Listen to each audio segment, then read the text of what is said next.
DocTalk is brought to you by MERCK Animal Health, the science of healthier animals. Hey folks, welcome to DocTalk. Dr. Dan Thompson here. We're social distancing and we're going to have a great show. Dr. Dan Loy is going to join us from the Iowa Beef Center, where he is the director, and we're going to talk about ionophores, something that is used routinely within the beef industry that I think will be a lot of fun to have a discussion about and understand them better so you can see how we use them.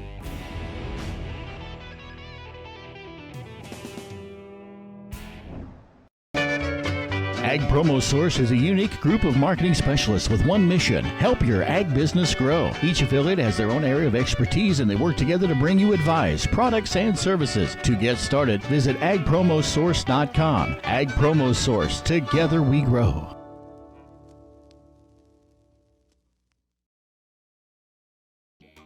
The Kansas Wheat Innovation Center in Manhattan is rediscovering ways to get improved varieties and new genetics in the hands of farmers faster. Grower-led and checkoff-funded research initiatives are bringing about positive change. This grassroots leadership provides a strong voice in Topeka and Washington, D.C. Now is the time to partner with Kansas Wheat in moving wheat forward. Kansas Wheat Commission and Kansas Association of Wheat Growers.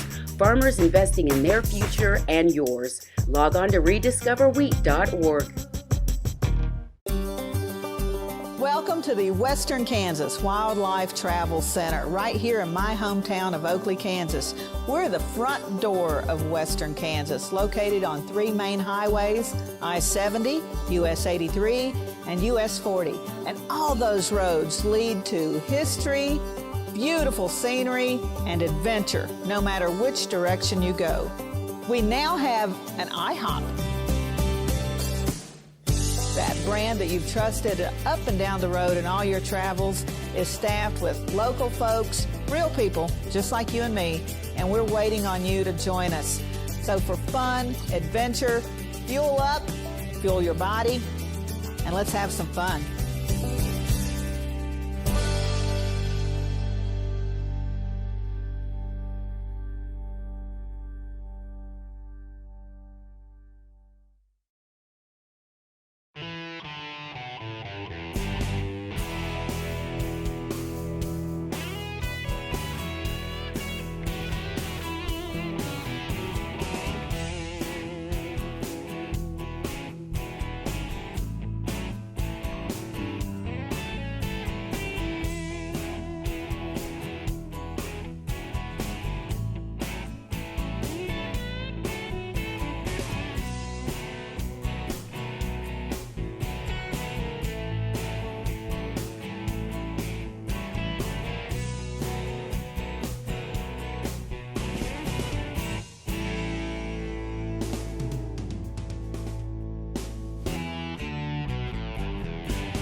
This segment is brought to you by the Beef Quality Assurance Program and the Kansas Beef Council, improving animal care and beef safety for more than 20 years. Hey folks, welcome to DocTalk. Dr. Dan Thompson here with our guest, Dr. Dan Loy. And Dr. Dan Loy is the director of the Iowa Beef Center, and he's an extension beef specialist and a longtime friend. So welcome to the show. Happy to be here. This is great. Well, and it's fun too. Now we both work at Iowa State, and so DocTalk has migrated north, and people like Dr. Loy have been friends for years, and we've had him on the show. But now we're both wearing cardinal and gold, and so people can come visit us. Dr. Loy, when we talk about ionophores, can you just kind of give us a kickstart us into the conversation and talk to us about what they are or what products are out there? Sure. And first, relative to your introduction, welcome back to Iowa. Glad to have you here. So ionophores are actually antibiotics, but they're unlike a lot of the medically important antibiotics that you're familiar with, in that they're not largely absorbed by the animal, and they work specifically just on the rumen bacteria and the protozoa to some extent. And so in that way, they have, their general effects on the animal or on the rumen bacteria to make the fermentation more efficient. And then there's a lot of additional benefits that it has from that more efficient fermentation. Yeah, and so, there's, I don't know how many of these different products are there on the market? So there are three on the markets. There's Monensin, which is marketed under the trade name Rumensin, Bovatec, or trade name Bovatec, which is Lasallicid, and then the third one is Ladlamycin, which is marketed under the trade name Catalyst.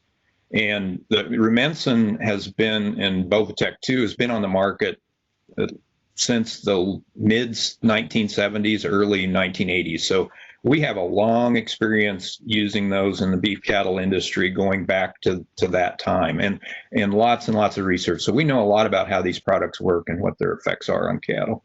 Yeah, and I think it's important too, as I go back and they are classified as an antibiotic, but since they're not used in human medicine, we really aren't, when we start to talk about some of the different judicious uses, they really aren't counted on the same list as some of our others. But they are considered medicated feeds, so they're under the same oversight by the FDA in terms of only following label directions, only using combinations that are approved, and those are by trade name, which complicates some of the combinations that you can use. And in addition, they have to be validated in terms of efficacy and safety and all of those factors. Absolutely. And so it's always important that when you're going to use one of these products that you work with your local nutritionist or have your veterinarian, especially when we talk about some of those combinations that we know we're going to get into here later. Exactly. Well, let's take a break here. And when we come back, let's get into some of the benefits and why people would use ionophores and different things to that nature. You're watching DocTalk today. Thanks for joining us. We have Dr. Dan Loy right here at Iowa State University.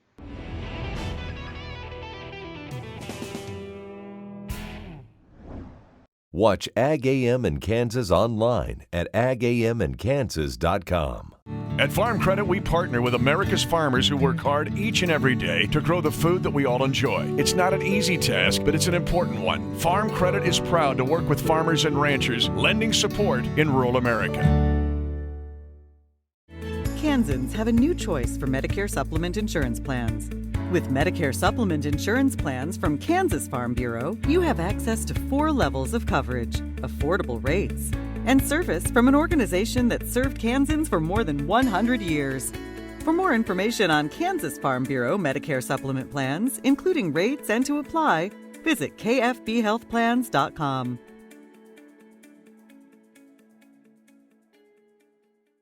In 1821, a trade route was opened from Missouri in the United States across prairies and mountains to Mexico. In 2021, we will mark 200 years of epic conflicts and grand adventures, larger-than-life personalities, and sweeping landscapes. Join us on an historic journey. The Santa Fe Trail lives on. Find us on social media or santafetrail.org. KFRM is one of the largest farm radio stations in the nation, dedicated to informing and entertaining rural listeners from northern Oklahoma to southwestern Nebraska. You can catch KFRM in many ways. Of course, 550 on the AM dial, streaming at kfrm.com, or on your smartphone by going to the TuneIn Radio app, or on Ag AM in Kansas on Tuesdays and Facebook every day of the week. KFRM, tune us in. You'll be glad you did. Kansas Corn reminds you that E15 fuel is the right choice for every kind of driver. For the car enthusiast, E15 has higher octane. For the thrifty driver, E15 is priced lower than regular unleaded. For the nature lover, E15 provides cleaner air. For the shopper who buys local, E15 has more ethanol from our Kansas corn farms. Choose E15 for a higher octane, lower price, cleaner American fuel. Message from the Kansas Corn Commission. Learn more at kscorn.com. This segment is brought to you by the Beef Quality Assurance Program and the Kansas Beef Council, improving animal care and beef safety for more than 20 years. Hey folks, welcome back to DocTalk. Dr. Dan Thompson here with Dr. Dan Loy, and we're at Iowa State University, or kind of at Iowa State University. We work at Iowa State University, and we're here in the Ames area, but we're social distancing. And thank goodness for technology that we can keep some current things rolling. But Dr. Loy is the director of the Iowa Beef Center, and they're doing a lot of incredible things. And so you need to go on the web.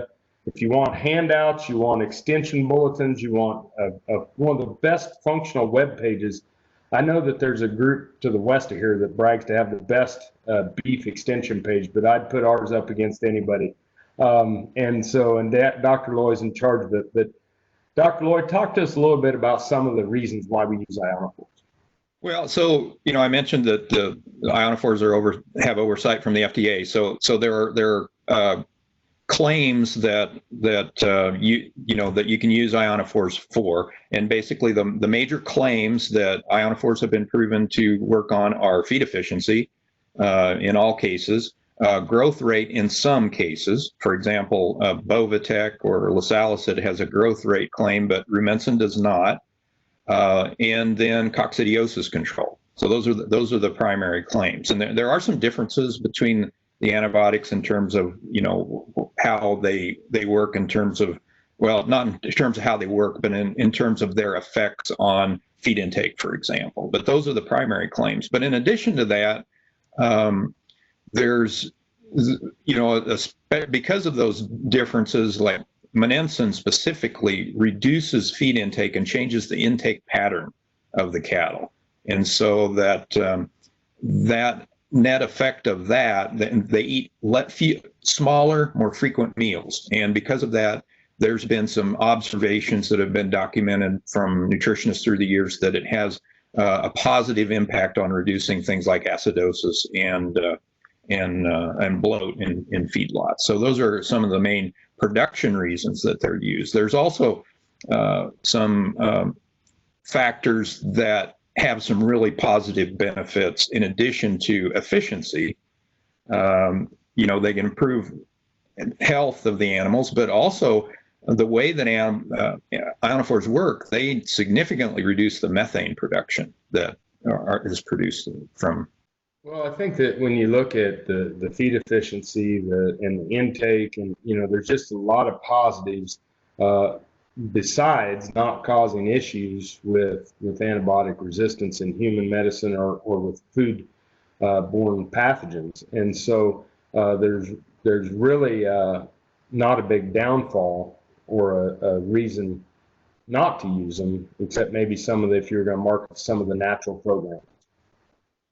Yeah, and there's very few technologies we have. It's kind of a win-win-win situation. In other words, you've got to win in terms of reducing cost of production for the producers because the cattle are more efficient. You got to win in terms of health and welfare of the animals by reducing or controlling coccidiosis, reducing acidosis and bloat. And then in addition to that, there's an environmental win because that reduction in methane is significant, especially on higher forage diets. And the effects in terms of the changes in fermentation are more important or greater on higher forage diets and higher grain diets. Awesome. Well, let's take a break. When we come back, it's going to be more with Dr. Dan Loy here at Iowa State University on DocTalk.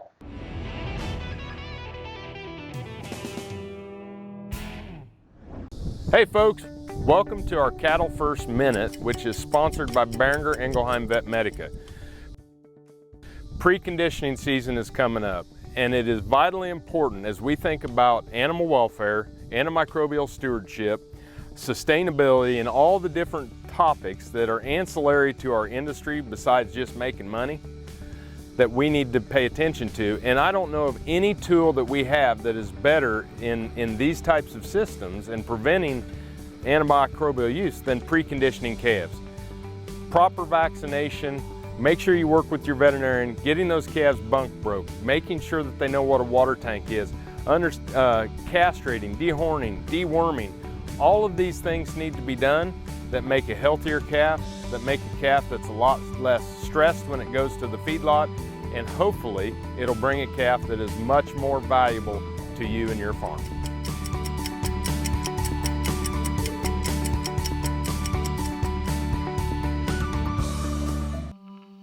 What if U.S. soybean meal were more than a commodity? If seed companies and the soybean checkoff built a better variety. That future is here. The time is now. To meet end-user demands, the Soybean Checkoff is investing in the compositional quality of soybeans, including meal.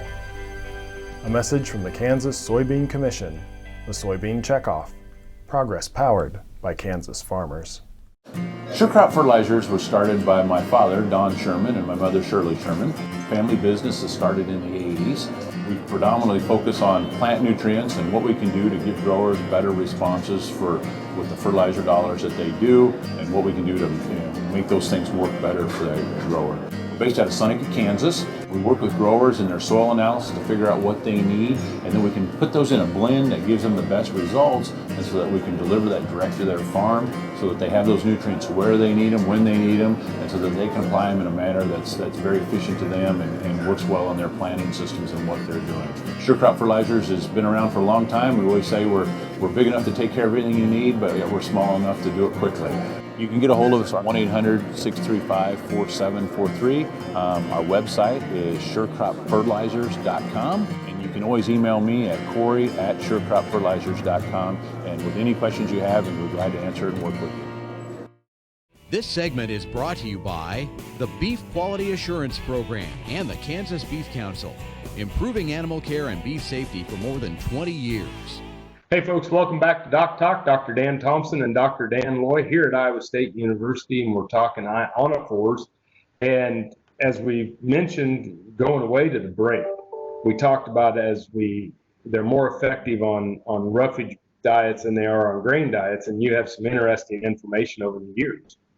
Well, yeah. So I think it was in 2012, the Canadian group published a meta-analysis of 64 studies that were done with ionophores, primarily Monensin, but also I think it included some lisalizid studies as well. But in the decades of the 70s and 80s, the average response to Rumensin was about between 6 and 8% improvement in feed conversion. So so basically, historically with Monensin, we would say that the cattle will eat about 8% less and gain the same. That's kind of what the original clearance data suggested. But in the more recent decades, in the 90s and the 2000s and beyond, the average response was about 2 to 4%. And a lot of people immediately look at that difference or notice that difference and thought, well, they're just not working the way they used to.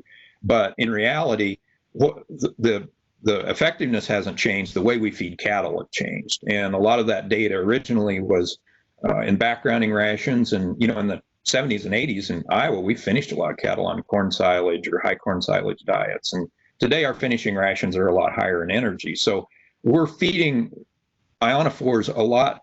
The reason we're feeding our ionophores is a lot less about the feed conversion response and more about some of the other benefits in terms of managing feed bunk management of acidosis, bloat, and in the coccidiosis control as well.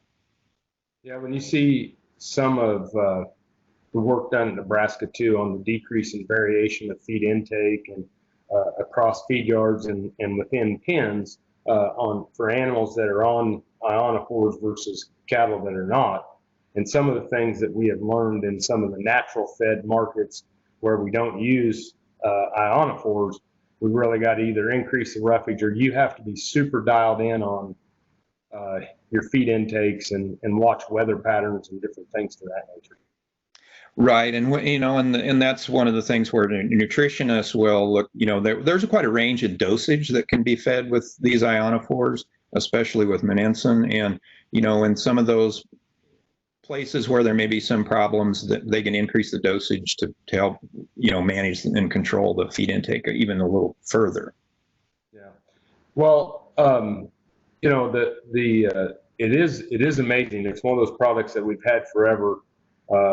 We've probably not done diligence on keeping up with research in the more recent years on things that it really is having an impact. But in about 30 seconds here, one of the things that we see with Monensin that is real positive here in the more recent history is its ability to spare protein and methane. Yeah, that's correct. And all that goes back to the change in fermentation and the bacteria that the products work on specifically.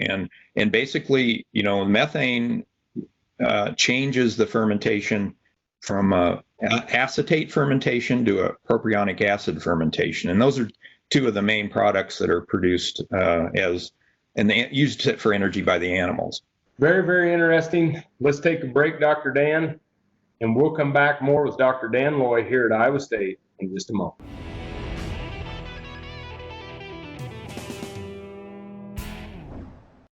Kansas Farm Bureau has served farm families and rural Kansas for more than 100 years, and we're pleased to offer new healthcare coverage choices for Kansans in 2020 through Kansas Farm Bureau health plans. No matter what stage of life you're in, we'll have options that fit your lifestyle. Plus, our network of providers is one of the largest available throughout the state of Kansas and beyond.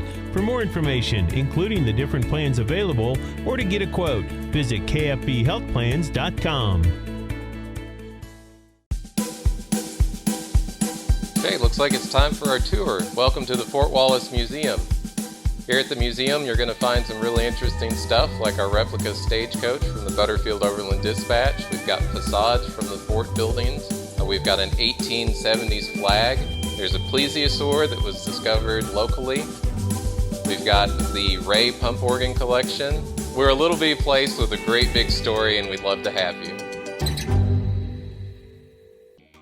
The Kansas Wheat Innovation Center in Manhattan is rediscovering ways to get improved varieties and new genetics in the hands of farmers faster. Grower-led and checkoff-funded research initiatives are bringing about positive change. This grassroots leadership provides a strong voice in Topeka and Washington, D.C. Now is the time to partner with Kansas Wheat in moving wheat forward. Kansas Wheat Commission and Kansas Association of Wheat Growers. Farmers investing in their future and yours. Log on to rediscoverwheat.org. I'm Bob Swartz, and I've devoted the last 43 years to helping Kansans reach their retirement goals and to protect the family farm. At Bob Swartz Financial, we believe everyone should be able to live the retirement they've always dreamed of. Our team of professionals can help you create an efficient strategy using a variety of investment vehicles to help you address your financial needs and your concerns. Bob Swartz Financial values commitment and transparency. This segment is brought to you by the Beef Quality Assurance Program and the Kansas Beef Council, improving animal care and beef safety for more than 20 years. Welcome back to DocTalk. Dr. Dan Thompson here with Dr. Dan Loy, and we're at Iowa State University. We're talking about ionophores. We've talked about what they are, how we use them, why we use them, the effects that they have on animals, and how it's transitioned over the years. But now we're going to talk a little bit about some of the other benefits, Dr. Loy, that you've seen as we talk about sustainability. Yeah, well, and maybe I should have started with this, just to explain what happens from a rumen fermentation standpoint, and it kind of explains what all of these where all these benefits come together. But basically, they work specifically on the rumen bacteria, and when a ruminant animal uses energy, all of the feed gets converted to what we call volatile fatty acids, VFAs, and that's just the natural fermentation process. And there's several major VFAs, but the two biggest ones, or the two most important ones, are acetate or acetic acid and propionate. And what ionophores do is shift more towards propionate, and in that process there's less methane produced. And so that's a significant environmental effect just from using ionophores on methane production. And that's because that hydrogen is not produced. The same thing happens with ammonia. There's less ammonia produced, and because of that, there's a protein sparing effect, which reduces the protein requirements of the animals. And then in addition to that, the ionophores inhibit lactate producers, and lactate drops the rumen pH in the animal, and that's one of the main causes of acidosis. Actually, by definition, that's what acidosis is. And so by changing those rumen fermentation products, the energy products that the animal actually absorbs, the byproduct of that are all these additional benefits that can benefit both the animal and the environment. Yeah, when you're thinking about improving feed efficiency, decreasing natural resource use, and decreasing what we excrete. There's a huge win-win for the environment by using ionophores. No question. So as we wrap up, what would you, if you're going to do a 30,000 foot view to producers, why they should be using ionophores in their feeder cattle? Well, ionophores, it's kind of like implants. They're, it's an old technology, but it's a relatively affordable technology. It's proven. There were 64 studies done 10 years ago, and who knows how many more have been done that validate and document the effectiveness of the technology. It's something that is available. Every feed company, every nutritionist has the ionophores in their stockpile, in their arm. They're available, and so it's and we know that the economic return is there. Plus, it has the benefits we talked about for animal health and welfare, as well as for the environment. Yeah, it's pretty hard to sit back and say, I wonder why we should be using these. I mean, it's pretty much a no-brainer. And man, I'm glad you're here at Iowa State and thankful that you'd be on the show. Oh, I'm glad you're here as well. And so, and happy to be here. Thank you very much. Remember, if you want to know more about what we do at DocTalk, you can find us on the web at www.doctalktv.com. Always work with your local veterinarian and nutritionist. I'm Dr. Dan Thompson, here with Dr. Dan Loy from Iowa State University, and we'll see you down the road.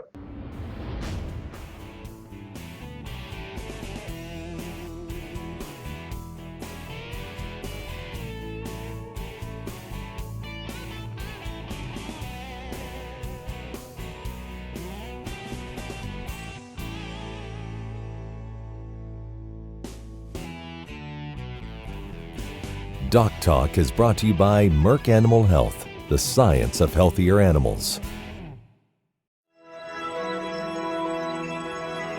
Highways 40, 83, and I-70 come together right here in Oakley.